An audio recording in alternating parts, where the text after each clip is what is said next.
साथियों, आप सभी का हमारे यूट्यूब चैनल में स्वागत अभिनंदन है। आप सभी विद्यार्थियों के लिए मैं हिंदी साहित्य का इतिहास में पंडित रामचंद्र शुक्ल जी को अपने प्रकरण में और संदर्भ में चला रहा हूँ। पंडित रामचंद्र शुक्ल जी के बारे में हमने अब तक 8 वीडियो लगभग डाल दिया है और उनके बारे में इसकी पहले की जो वीडियो रही है उसमें हमने पंडित रामचंद्र शुक्ल जी ने किस प्रकार से अपने हिंदी साहित्य के इतिहास में काल विभाजन किया है और काल विभाजन की प्रवृत्ति क्या रही है, उसके नामकरण की प्रवृत्ति क्या रही है, इसके बारे में हमने विस्तार से पहले बता दिया है। उसके पहले हमने जो वाली जो वीडियो थी उसमें हमने उन्होंने जो संशोधित परिवर्धित हिंदी साहित्य का इतिहास नाम से उन्होंने जब जारी किया अपना दूसरा संस्करण, तो उसमें क्या-क्या उनके अपने उसमें परिवर्तन किया था उन्होंने, संशोधन किया था, उसको उसकी भूमिका के बारे में हमने बता दिया है। और आज हम आपको उनके द्वारा जो हिंदी साहित्य का इतिहास का जो वर्गीकरण किया गया है, उसमें जो वर्गीकरण करने में उन्होंने जो विषय सूची रखा है, तो विषय सूची किस प्रकार से उन्होंने किस वर्ग में रखा, किस वर्ग में कौन-कौन सा विषय रखा है, इसके बारे में संदर्भ में आज लेकर के आप लोगों के आज के विषय में हमने विभाजित कालों की विषय सूची लेकर के प्रकरण लेकर के आया हूँ। आज आप लोगों को पंडित रामचंद्र शुक्ल जी द्वारा जो विभाजित काल है, उनकी सूची क्या है, उसके बारे में बताएँगे। पंडित रामचंद्र शुक्ल जी ने जो अपना कालों का नामकरण किया है, सबसे पहले ये जान लीजिए जो नामकरण उन्होंने किया है, वो नामकरण विशेष प प्रवृत्ति के आधार पर किया है। तो प्रश्न पूछता है कि उनका जो आधार है नामकरण का, वो उस आधार क्या है? तो विशेष प्रवृत्ति मारिएगा, आएगा उसमें विशेष प्रवृत्ति के आधार पर। उसके बाद उनकी जो विषय सूची है, ये पूछेगा कि पंडित रामचंद्र शुक्ल ने अपना जो हिंदी साहित्य का इतिहास विभाजित किया है, उसमें जो विषय सूची है, उन सूचियों को किस नाम से बन रखा है, नाम क्या दिया है? तो रामचंद्र शुक्ल जी ने जो उनकी विषय सूची है, उन्होंने उसको प्रकरणों में बाँटा है, प्रकरण याद रखिएगा, ऑप्शन में रहेगा प्रकरण। तो रामचंद्र शुक्ल जी ने जो विषय सूची उनकी है, उसको प्रकरणों में बाँटा है। तो आज इसी परिप्रेक्ष्य में लेकर के मैं आया हूँ। आइए मैं लिख-लिख के एक-एक चीज़ बता देता हूँ आपको कि कौन-कौन से प्रकरण में क्या-क्या विषय पंडित रामचंद्र शुक्ल जी ने रखा है। तो दोस्तों विषय हमारा आज का है विभाजित कालों की विषय सूची। देखिए इन्होंने सबसे पहले जो नामकरण किया है, ठीक है? नामकरण का आधार, इसको लिख लीजिए पूछता है नामकरण का आधार, ठीक है? आधार क्या है? विशेष प्रवृत्ति, विशेष प्रवृत्ति। ठीक है? विशेष प्रवृत्ति के आधार पर इन्होंने कालों का नामकरण किया था। पंडित रामचंद्र शुक्ल ने जो विषय सूची है, विषय सूची को विषय सूची को इन्होंने प्रकरणों में बाँटा है। सूची को इसमें प्रकरणों में याद रखिएगा ये। पंडित रामचंद्र की जो विषय सूची है, इतिहास हिंदी साहित्य के इतिहास के विभाजन की विषय सूची है, वो प्रकरणों में बाँटा है। पंडित रामचंद्र शुक्ल जी ने जो विषय सूची है उसको प्रकरणों में बाँटा, याद रखिएगा। तो आइए अब मैं लिख-लिख के एक-एक बता देता हूँ किस प्रकरण में कौन-कौन से विषय रामचंद्र शुक्ल जी ने रखा है, ठीक है? इसको आप लोग लिख लीजिएगा वीडियो रोक करके, रिवाइज़ करके। रामचंद्र शुक्ल जी ने कौन-कौन से विषय किस-किस प्रकरण में रखा है। हमने लिख दिया विभाजित कालों की विषय सूची, ठीक है? और हमने बता ही दिया प्रकरणों में बाँटा इन्होंने। इनका जो आदि काल है, तो इस आदि काल को पहले आदि काल के आते हैं, आदि काल के बारे में आते हैं। रामचंद्र शुक्ल जी ने आदि काल, आदि काल को इन्होंने कुल 4 प्रकरणों में बाँटा है। आदि काल में इन्होंने 4 प्रकरण रखा है। आदि काल में कुल 4 प्रकरण हैं। तो इस आदि काल के बारे में आइए जानते हैं विस्तार से थोड़ा कि कौन-कौन से विषय इधर विषय आ जाएगा, कौन-कौन से विषय है, ठीक है? किस प्रकरण में है। तो विषय कौन से तो आदि काल, ठीक है? जो आदि काल है, आदिकाल यह प्रथम प्रकरण में है। प्रथम प्रकरण, ठीक। आदिकाल प्रथम प्रकरण में रखा है इन्होंने। इसके बाद अपभ्रंश काव्य। अपभ्रंश काव्य, अपभ्रंश काव्य पंडित रामचंद्र शुक्ल ने प्रकरण 2 में रखा है। द्वितीय प्रकरण, ठीक है, द्वितीय प्रकरण, ठीक। अपभ्रंश काव्य इन्होंने द्वितीय प्रकरण में रखा है। उसके बाद वीर गाथा काव्य तथा देश काव्य। वीर गाथा काव्य, गाथा काव्य तथा देश काव्य। वीर गाथा काव्य तथा देश काव्य, ठीक है, याद रहे। यह प्रकरण 3 में है, ठीक है। तृतीय प्रकरण, तृतीय प्रकरण, तीसरे प्रकरण में वीर गाथा काव्य तथा देश काव्य को इन्होंने प्रकरण 3 में रखा है पंडित रामचंद्र शुक्ल ने, याद रखिएगा। पंडित रामचंद्र शुक्ल ने वीर गाथा काव्य तथा देश काव्य को इन्होंने प्रकरण 3 में, पूछता है इस तरह से, पूछेगा, ऐसे लग रहा है आसान, लेकिन पूछ देगा इस तरह से। तृतीय या तीसरे प्रकरण में क्या रखा गया है, देश काव्य या वीर गाथा काव्य, या दोनों, या अपभ्रंश काव्य से कर देगा। तो वीर गाथा काव्य तथा देश काव्य दोनों तृतीय प्रकरण में रखा है। पंडित रामचंद्र शुक्ल ने तीसरे प्रकरण में वीर गाथा काव्य तथा देश काव्य, यह तीसरे प्रकरण में रखा है। इसके बाद फुटकल रचनाएं। फुटकल रचनाएं,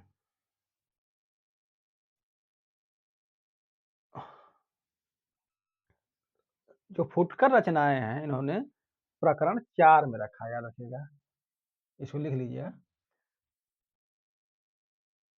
ठीक है। चौथे प्रकरण में इन्होंने रखा है फुटकर रचना। तो पंडित रामचंद्र शुक्ल जी ने आदिकाल को कुल 4 प्रकरणों में बांटा है।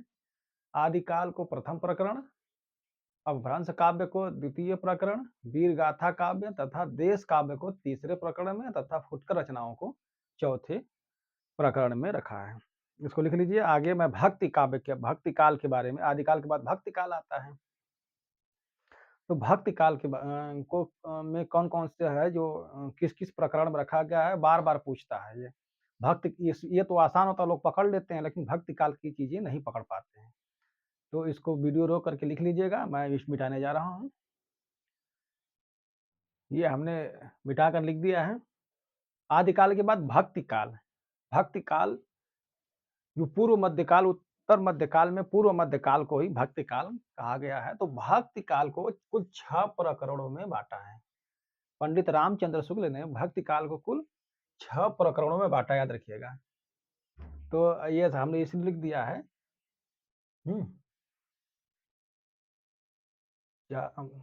प्रकरण 4 इस तरह से लिख लीजिएगा। इसको मैं इसी में, पहले वाला ही है, उसको कंफ्यूजन मत होइएगा, ठीक है। तो भक्ति काल को इन्होंने 6 प्रकरणों में बांटा है। तो भक्ति काल में जो सामान्य परिचय है वह प्रथम प्रकरण में, सामान्य परिचय, सामान्य परिचय पंडित रामचंद्र शुक्ल ने प्रथम प्रकरण में रखा है, याद रखिएगा। प्रथम प्रकरण में सामान्य परिचय। प्रकरण 2 में निर्गुण धारा ज्ञान आश्रयी। निर्गुण धारा, निर्गुण धारा ज्ञान आश्रयी, अर्थात जो संत आदि थे, जो मूर्ति पूजा के विरोधी थे, उनके बारे में इसमें बताया गया है। निर्गुण धारा ज्ञान आश्रयी धारा को प्रकरण 2 में रखा गया है, ठीक है। उसके बाद सूफी काव्य, यह पूछा एक बार, सूफी काव्य किस प्रकरण में रखा है। सूफी काव्य, तो सूफी काव्य को तीसरे प्रकरण में पंडित रामचंद्र शुक्ल ने सूफी काव्य को तीसरे प्रकरण में रखा है, याद रखिएगा। ये पूछ चुका है, ये भी बन चुका। निर्गुण ज्ञान धारा दूसरे प्रकरण में, सूफी काव्य तीसरे प्रकरण में उन्होंने रखा है पंडित रामचंद्र शुक्ल ने। इसके बाद सगुण राम भक्ति धारा, सगुण राम भक्ति धारा, राम भक्ति धारा, सगुण राम भक्ति धारा, ठीक है। सगुण राम भक्ति धारा, सगुण मतलब जो इसमें मूर्ति पूजा होती है, राम की पूजा होती है। राम की पूजा तो इसमें भी हुई, निर्गुण में भी। देखिए राम इनके दूसरे थे, कबीर आदि के संतों के, और तुलसीदास जी के राम अलग थे, जो कि साक्षात नर रूप में भगवान इनको दिखाई देते हैं। सगुण राम भक्ति धारा, सगुण राम भक्ति धारा को प्रकरण 4 में शामिल किया गया है, ठीक है। प्रकरण 4, 3 प्रकरण हो गया, 4 इसको उल्टा सीधा कर लीजिएगा, प्रकरण कुल मिला करके है। तो प्रकरण 4 में सगुण राम भक्ति धारा है, और सूफी धारा 3 में है, निर्गुण धारा 2 में है, याद रखिएगा। सामान्य परिचय 1 में है। सगुण राम भक्ति धारा प्रकरण 4 में है। सगुण कृष्ण भक्ति धारा, ठीक है। सगुण कृष्ण भक्ति धारा, सगुण कृष्ण भक्ति धारा को पंडित रामचंद्र शुक्ल ने किसमें रखा है? प्रकरण 5 में रखा है, प्रकरण 5 में रखा है। सगुण कृष्ण भक्ति धारा को प्रकरण 5 में रखा है। थोड़ा सा मोबाइल नीचे कर दे रहे हैं, आ जाएगा इसी में। प्रकरण 5 में राम भक्ति धारा 4 में, देखिए राम और कृष्ण 4 5 याद रख लें, राम कृष्ण 4, राम पहले बाद में कृष्ण, तो 4 5। सूफी 3 में। इसके बाद जो भक्ति काल की फुटकर रचनाएं हैं, भक्ति कालीन फुटकर रचनाएं, ठीक है। कालीन फुटकर रचनाएं इन्होंने प्रकरण 6 में रखा है, ठीक है। प्रकरण 6 या 6 इस तरह से लिख लीजिए। तो पंडित रामचंद्र शुक्ल ने अपने हिंदी साहित्य के इतिहास में जो विषय उन्होंने रखा है, कालों के विषय सूची जो है वह, उसमें भक्ति काल को इन्होंने कुल 6 प्रकरणों में बांटा है। सामान्य परिचय प्रकरण 1 में, निर्गुण ज्ञान आश्रय जो कबीर आदि जो संत आदि रहे हैं उनको प्रकरण 2 में रखा है। उसके बाद सूफी काव्यों को प्रकरण 3 में रखा है। उसके बाद राम आश्रयी भक्ति धारा को इन्होंने प्रकरण 4 में, कृष्ण आश्रयी भक्ति धारा को इन्होंने प्रकरण 5 में, तथा भक्ति काल की फुटकर रचनाओं को इन्होंने प्रकरण 6 में रखा है। तो इस प्रकार से भक्ति काल को पंडित रामचंद्र शुक्ल जी ने कुल 6 प्रकरणों में बांटा है, ठीक है।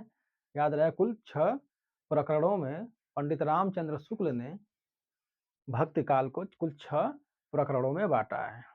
इसको लिख लीजिए, इसको याद कर लीजिए, आंख बंद करके एक बार याद कर। प्रथम प्रकरण में उन्होंने सामान्य परिचय दिया है, द्वितीय प्रकरण में ज्ञान आश्रयी अर्थात कबीर आदि जो संत रहे हैं उनमें निर्गुण परंपरा को इन्होंने रखा द्वितीय प्रकरण में। तीसरे में सूफियों का रखा, ये पूछा है सूफी काव्य किस प्रकरण में है, तो सूफी काव्य मध्यकाल में तीसरे प्रकरण में है। इसके बाद राम जी के बारे में चौथा प्रकरण, और कृष्ण जी के बारे में 5वां प्रकरण, फुटकर रचनाओं के बारे में कुल 6वें प्रकरण में है। तो इस प्रकार से भक्ति काल को पंडित रामचंद्र शुक्ल ने कुल 6 प्रकरणों में बांटा। इस तरह से पूछेगा कि भक्ति काल को पंडित रामचंद्र शुक्ल ने कितने प्रकरणों में बांटा है, तो भक्ति काल को कुल 6 प्रकरणों में बांटा है। प्रथम प्रकरण में सामान्य परिचय, द्वितीय प्रकरण में निर्गुण भक्ति धारा, तृतीय प्रकरण में सूफियों के बारे में, चौथे प्रकरण में राम जी के बारे में, 5वें प्रकरण में कृष्ण जी के बारे में, 6वें प्रकरण में कुल जो फुटकर रचनाएं भक्ति काल की रही हैं उसके बारे में इन्होंने पंडित रामचंद्र शुक्ल ने अपनी विषय सूची को इन्होंने इस प्रकार से भक्ति काल की विषय सूची को पंडित रामचंद्र शुक्ल ने रखा है। इसको लिख लीजिए, मिटाने जा रहे हैं, वीडियो रोक कर मिटाने जा रहे हैं। मिटा करके आगे बढ़ते हैं। अब आइए, आगे मिटा दिया हूं, रीति काल के बारे में चलते हैं। तो रीति काल को जो रीति काल है, उसकी जो विषय सूची है, उसको किस प्रकार से इन्होंने रखा है। तो रीति काल को देखिए, हमने बताया आदि काल को 4 प्रकरण में, भक्ति काल को 6 प्रकरण में तथा रीति काल को इन्होंने कुल 3 प्रकरणों में बाँटा है। 3 प्रकरण। तो रीति काल को कुल 3 प्रकरणों में पंडित रामचंद्र शुक्ल ने बाँटा है। रीति काल 3 प्रकरण में इन्होंने बाँटा है पंडित रामचंद्र शुक्ल ने। कौन-कौन से हैं? विषय सामान्य परिचय। पहले इन्होंने सामान्य परिचय दिया है। सामान्य परिचय। सामान्य परिचय परिचय प्रकरण 1 में, ठीक है? प्रकरण 1 में इन्होंने शामिल किया है। सामान्य परिचय प्रकरण 1 में तथा रीति ग्रंथकार जो कवि हैं, रीति ग्रंथकार ग्रंथकार कवि, इसको इन्होंने प्रकरण 2 में रखा है, ठीक है? प्रकरण 2 में रखा है। उसके बाद रीतिकालीन अन्य कवि, रीतिकालीन अन्य कवि। ऐसे लग रहा है आसान, लेकिन वहाँ ये नहीं समझ पाएँगे कि प्रकरण 3 ही है, हो सकता है 4 दे दे इसमें। रीतिकाल अन्य कवि किसमें है? तो प्रकरण 3 में, याद रखिएगा। प्रकरण 3 में है। इसको घुमा देगा तो घूमते रह जाएँगे उसमें। रीति ग्रंथकार जो कवि हैं वो प्रकरण 2 में है। इस प्रकार से रीतिकाल को कितने का प्रकरणों में बाँटा है रामचंद्र शुक्ल ने? तो याद रखिएगा कि रामचंद्र शुक्ल जी ने रीतिकाल को कुल 3 प्रकरणों में बाँटा है। प्रथम प्रकरण में सामान्य परिचय, द्वितीय प्रकरण में रीति ग्रंथकार जो कवि हैं और तीसरे में रीतिकालीन अन्य कवियों के बारे में इन्होंने कुल रीतिकाल में इन्होंने परिचय दिया है। उसके बाद आइए आधुनिक काल के बारे में चलते हैं, ठीक है? आधुनिक काल। पंडित रामचंद्र शुक्ल जी ने आधुनिक काल को कुल 2 प्रकरणों में बाँटा है। पहला प्रकरण जो गद्य गद्य का विकास, गद्य का विकास, गद्य का विकास प्रकरण 1 में शामिल किया है। उसके बाद गद्य साहित्य का आविर्भाव, दूसरा है गद्य साहित्य का आविर्भाव, साहित्य का आविर्भाव, गद्य साहित्य का आविर्भाव इन्होंने प्रकरण 2 में, इस तरफ से गद्य साहित्य का आविर्भाव किसमें इन्होंने रखा है? तो प्रकरण 2 में। तो आधुनिक काल को कुल इन्होंने कुल 2 प्रकरणों में बाँटा है, ठीक है? 2 प्रकरण।